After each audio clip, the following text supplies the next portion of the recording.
Sahabat dan pemirsa di mana saja Anda berada, malam ini sungguh sangat istimewa. Kami berjumpa dengan salah seorang YouTuber yang sudah mantap. Selamat malam, Syekh. Alhamdulillah. Namanya siapa Mas Syekh? Syahrel. Syahrel, wah, luar biasa. Ini yang lagi viral adalah Mbak Alawi vs PWI. Apa itu PWI? Keturunan pencinta Wali Songo Indonesia. Oke. Apa yang panjenengan simpulkan tentang keramaian hirup pikuk ini, tentang Mbak Alawi dan kubu PWI? Setiap ucapan dari pihak kelompok yang mengaku katanya keturunan Wali Songo, maka harus didasari dengan pembuktian. Setuju. Itu yang pertama. Yang kedua, kami juga bingung dengan mereka yang mengaku keturunan Wali Songo. Padahal dari dulu nasab Wali Songo itu ke Asmad Khan, akan tetapi sekarang rubah ke Al-Jailani.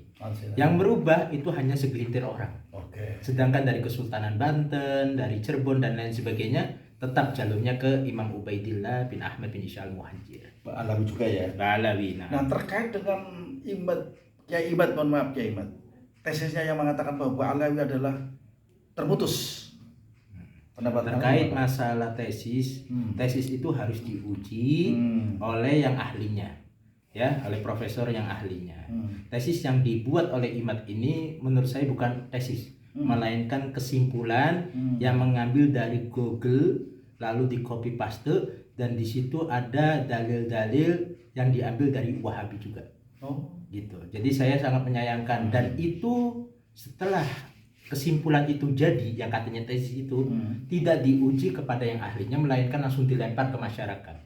Diterima, diterima oleh masyarakat, yang akhirnya menimbulkan adu domba, polemik dan lain sebagainya. Sehingga yang rugi siapa? Yang rugi masyarakat. Karena dikasih makan dengan hal-hal yang tidak jelas.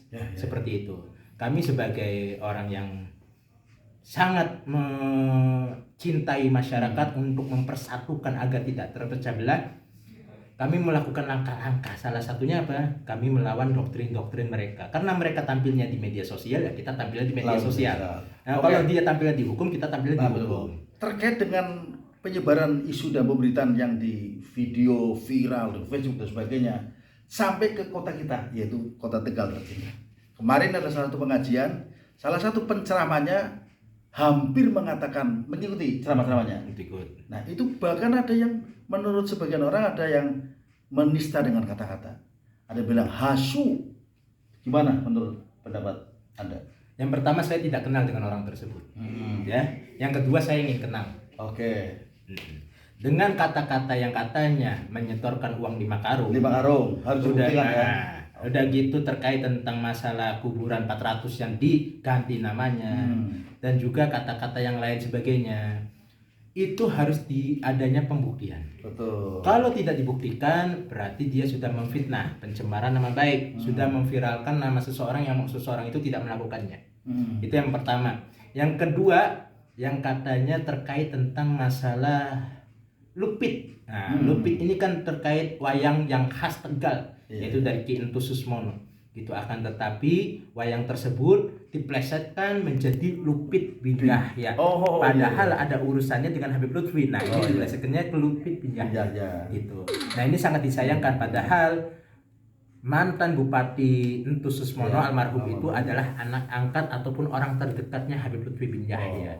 Mungkin kalau Entus masih hidup itu beliau akan marah lah dengan adanya penghinaan seperti itu. Lupit bin Yahya, itu nama seseorang ya. Kalau sebenarnya kalau Lupit mah nggak ada binnya. Iya. Lupit kan wayang. Lupit dan Selentang gitulah. Iya. Jadi beliau ingin kenal juga dengan orang yang konon disebut Ustadz biar tabayun. Setuju enggak kira-kira dipertemukan antara ngomong Lupit bin Yahya dengan sampai sebagai mencintai atau mukhibin terhadap kecintaan terhadap guru. Karena ini negara hukum, maka kita patuhi apapun yang terkait tentang masalah hukum. Adapun untuk tabayun, gitu, kita pengen tabayun itu ditengahi oleh pihak-pihak yang berwajib. Yang berwajib ya. Nah, ya pihak-pihak berwajib. Saya bukan mengatasnamakan pribadi, tapi saya merasa saya atas nama masyarakat yang melihat polemik seperti ini merasa gimana ya rasanya? Ini perpecahan, memancing perpecahan Betul, gitu. betul. Sedangkan masyarakat adem ayem disodorin dengan kata-kata yang sangat-sangat Kurang etis menyakitkan. lah ya. Nah, seperti itu. Adabnya tidak ada. Nah, Kalau ya. toh saya tidak melihatnya antara palsu dan tidak palsu. Sebagai sosok ulama yang karismatik, bahkan hampir semua calon presiden datang ke beliau, ke Abah Lutfi. Tapi ketika ada seorang muda yang menghina, menghujat, itu kan etikanya ada di mana gitu. Oke, iya betul. Nah, menurut saya gimana itu kalau orang yang sikap seperti ini? Apakah dibiarkan atau sampai akan lapor polisi atau menyerahkan kepada aparat penegak hukum? Dengan adanya viral video seperti itu sebenarnya aparat yang harus bergerak. Oke. Itu yang pertama, aparat karena pengayom masyarakat. Masyarakat resah, harusnya aparat yang turun langsung gitu untuk mengamani hal tersebut. Tapi jika aparat tidak turun, maka ada beberapa masyarakat, bahkan ada beberapa orang yang bilang kepada saya, Bib, saya merasa dengan adanya ustadz-ustadz seperti ini saya pengen gerak, saya tahan. Oh iya. Ada beberapa orang yang ingin datangi rumahnya pun saya tahan.